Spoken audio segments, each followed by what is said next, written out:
When we talk about becoming the person we truly want to be, it all starts with one simple but often overlooked idea: clarity. You can't become someone you're not willing to define. See, most people drift through life reacting to circumstances, hoping success or fulfillment will just happen someday. But if you don't have a clear picture of your future self, not a vague dream, not a loose wish, but a real, detailed vision, then you're building a house without a blueprint. And if you don't know what that version of you looks like, how could you ever begin to act like them? So I want you to ask yourself right now, who is your future self? Who is that person you've imagined becoming when things finally fall into place? Go deeper then. I want to be rich, or I want to be successful. What time does this person wake up in the morning? How do they speak when they walk into a room? What decisions do they make with ease? How do they treat their body, their finances, their relationships? The future version of you isn't some distant fantasy. It's a roadmap, and it's waiting for you to step into it. You see, clarity brings power. When you define your future self clearly and completely, you start to create alignment between your thoughts, your choices, and your actions.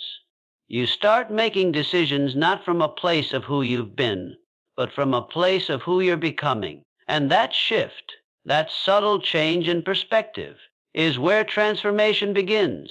Let me tell you something important. Your brain doesn't know the difference between something vividly imagined and something experienced. So when you visualize your future self in rich detail, when you start rehearsing those thoughts and feelings like they're already yours, your mind begins to accept it as truth. And once that happens, your actions start catching up, but you have to be specific. General goals don't guide behavior. I want to be healthier won't get you out of bed at 5 a.m. to work out. But if you picture your future self walking into the gym strong, focused, energized, if you see them closing their laptop at 8 p.m. and getting a good night's sleep because they care about performance more than late night scrolling, that image becomes a driver. You'll begin to ask, what would that version of me do right now? And the more often you ask, the closer you become. Now, I understand. Life pulls at us. We've got bills, responsibilities, distractions, and sometimes we feel like we're just trying to get through the day. But you'll never meet the person you could become by constantly living in reaction to the present. That's why we must build a relationship with our future self that's stronger than the noise of today. You have to see them, feel them, respect them. Because when that image becomes real to you, you start acting like they're already here. And here's something interesting. Once you get crystal clear on that version of yourself, decisions become easier. You don't have to second guess everything.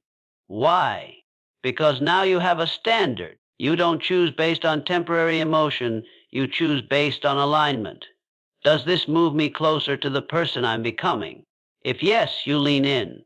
If not, you let it go. It's not willpower. It's identity.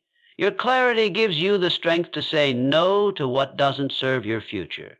So if you're serious about transformation, real, lasting, internal transformation, the first step isn't in a new plan or a new opportunity. It's in sitting down, getting quiet, and meeting the person you're meant to become. Not someday, not when things slow down. Right now, write about them, speak about them, visualize them every morning before the world starts talking. Because the more clearly you see them, the more naturally you'll start stepping into their shoes. And here's the beauty of it. The moment you begin showing up like your future self, the world starts responding to you differently. People treat you differently. Opportunities shift in your direction. Why? Because you're no longer acting from lack, doubt, or fear. You're acting from vision. You're showing up with the posture of someone who already knows what they're here to do. The future you isn't waiting to be discovered. They're waiting to be remembered. Once you have a clear picture of your future self, The next step is to start closing the gap between who you are today and who that person is. And the way you do that isn't by waiting, hoping, or sitting around trying to manifest your way into a new reality. You reverse engineer it. You look at that vision, you study it like a blueprint, and you ask, what would this person have to do consistently to get to where they are? Because let me tell you something. Success doesn't come from a single massive leap. It comes from 1,000 small, often invisible steps taken in alignment with who you want to become. The person you see in your mind, the one who's thriving, confident, calm under pressure, living fully. They didn't just wake up like that one day. They built it. They earned it through repetition, discipline, and choices stacked over time. So I want you to really think about the habits and behaviors that would be non-negotiable for your future self. What routines would they follow each morning? How would they spend the first hour of their day? What books would they read? What people would they avoid? What boundaries would they enforce? You have to reverse engineer those things and begin to implement them now. Not when things are perfect, not when it's easy, but right now, in the middle of the chaos, in the middle of life as it is. The truth is, we often underestimate the power of small, consistent habits because they don't give us an immediate payoff. You eat one healthy meal and don't see abs. You wake up early once and still feel tired. You speak with confidence and no one claps. And because there's no fireworks, no applause, people quit. But your future self, they didn't quit. They repeated. They chose those small actions again and again until they compounded into a life that others now admire. That's the part people miss. They see the result, but they never study the pattern. And this is where identity becomes the fuel. When you act from the identity of your future self, those small actions don't feel like chores. They feel like affirmations. Every habit becomes a vote for the person you're becoming. When you get up early to write, or you choose the workout instead of the couch, or you invest instead of spending, those actions send a signal. This is who I am now. And the more consistently you act in alignment with that identity, the more natural those habits become. But make no mistake, this takes commitment. It's easy to read something inspiring, to feel a burst of motivation, and to promise yourself you'll change. But change doesn't come from promises. It comes from a system, a repeatable, daily rhythm that you commit to. Even when you don't feel like it, even when no one's watching, even when results are invisible. Because real growth isn't loud. It's quiet. It's subtle. It's what happens when no one's clapping. I want you to understand. Discipline isn't a punishment. It's a declaration. It's you telling the world, I'm already becoming this person. I don't need proof because I've already decided. That's powerful. That's when people start to notice. That's when your energy shifts because you're no longer waiting for your life to change. You're leading it. So if your future self is fit, then start moving today, even if it's just for 10 minutes. If your future self is financially free, then start saving or investing today, even if it's just $5. If your future self is a confident speaker, then talk to one more person today with presence and intention. Don't wait for the big stage. Act like it's already yours. You build the life you want in private long before you live it in public. You build it in the morning when you choose focus over distraction.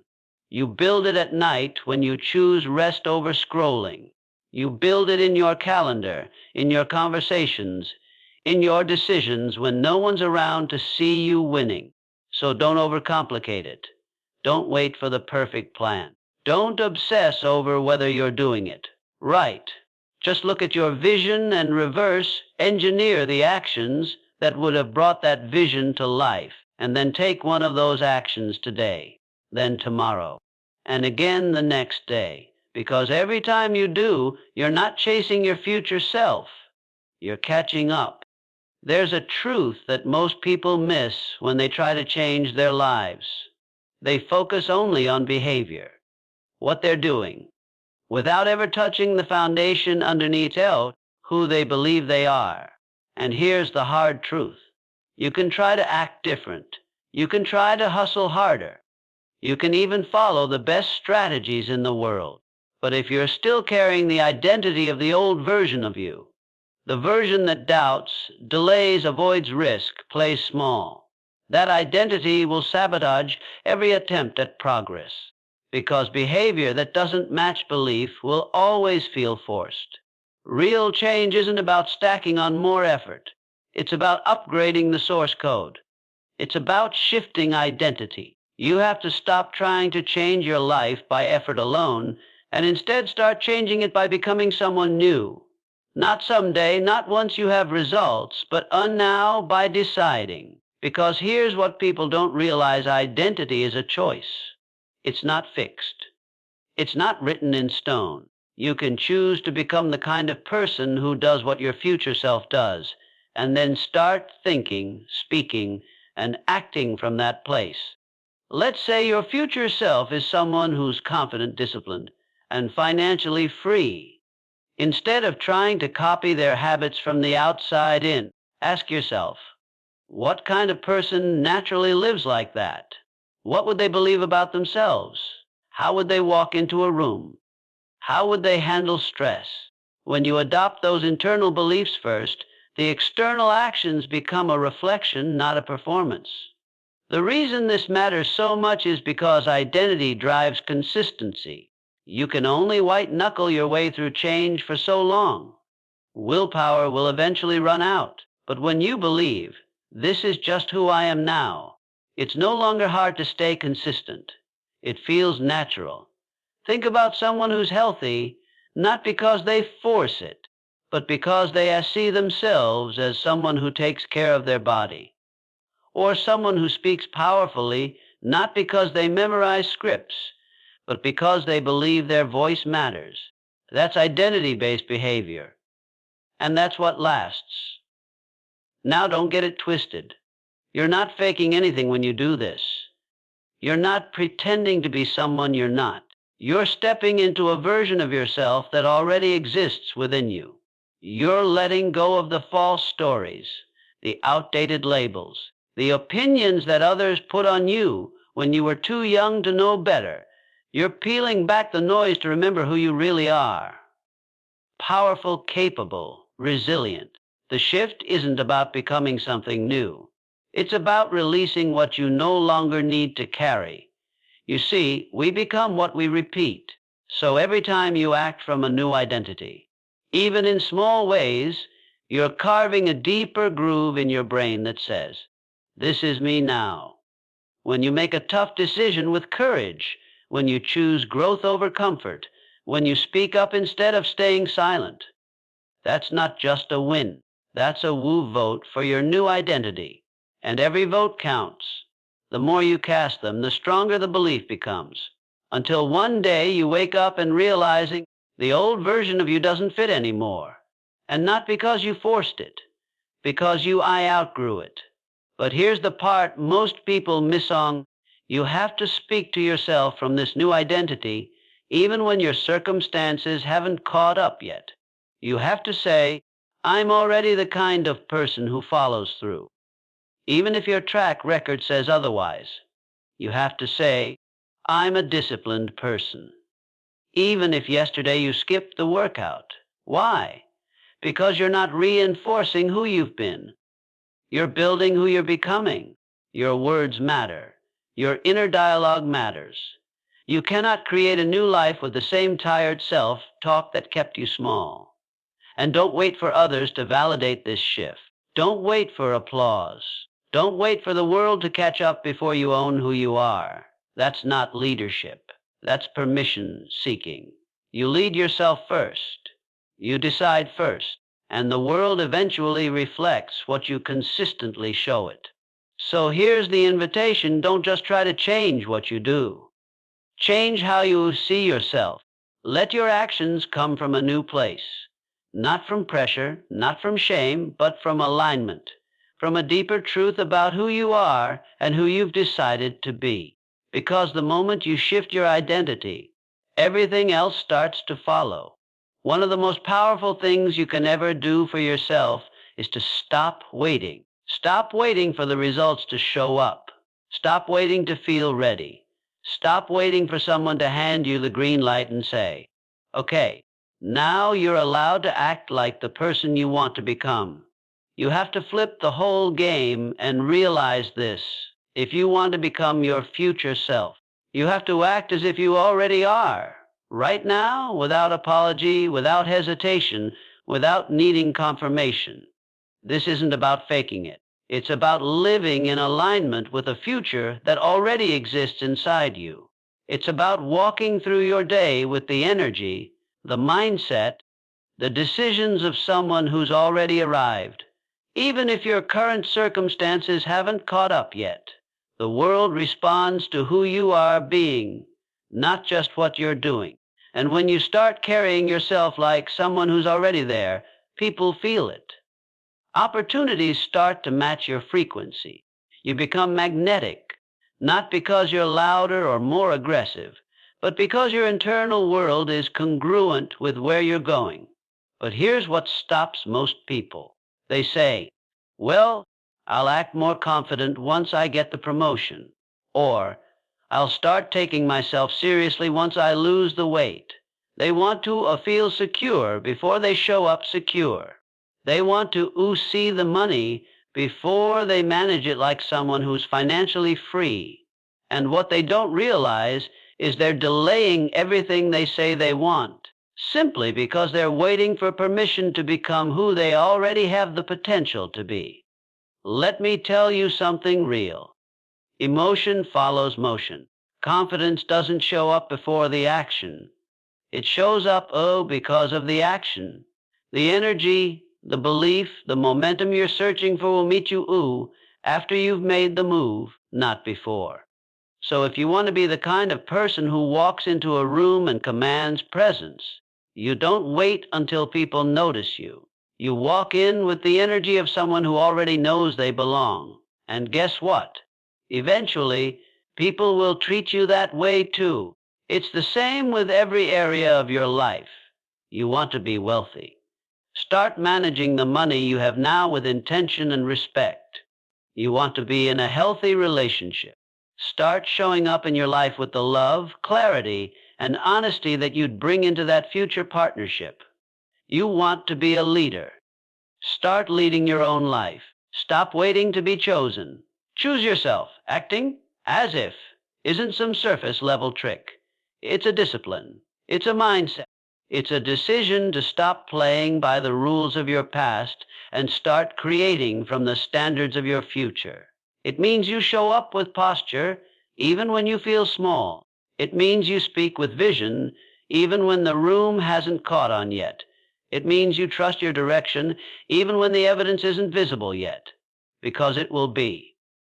It always is, but only for the people who are bold enough to believe before the world agrees. And let's be honest, this isn't easy. It's uncomfortable. It can feel awkward. You're going to have days where your actions feel ahead of your reality. You'll have moments when you question if you're being too much, going too fast, or dreaming too big. But that tension, that's growth. That's the stretch. That's what tells you you're on the edge of becoming. And don't confuse humility with shrinking.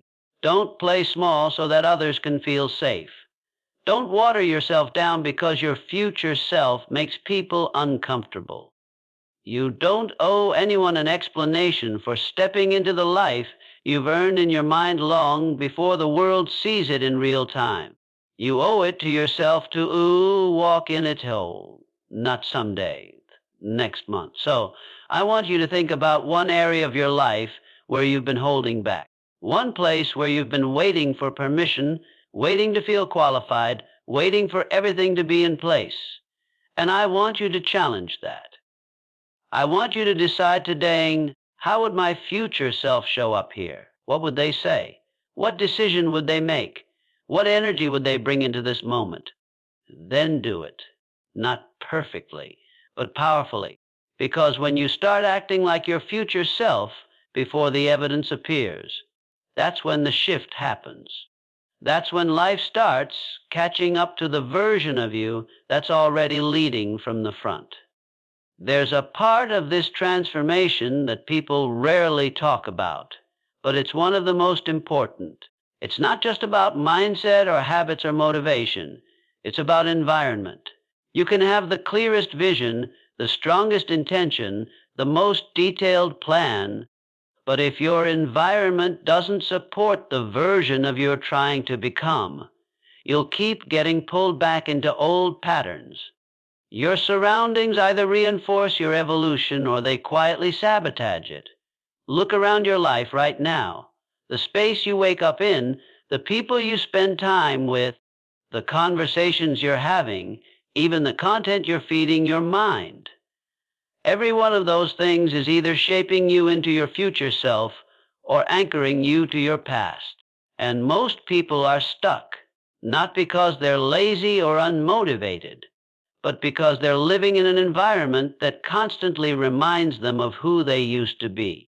If you want to step into a new version of yourself, you need to create an atmosphere that makes that identity feel normal, even inevitable. You need to design your world to match your vision, not your history. That means setting up your space, your systems, and your relationships in a way that supports the habits, behaviors, and energy of your future self. Because when your environment lines up with who you're becoming, you don't have to force it. It becomes natural. Let's get real. It's hard to think big in a cluttered space.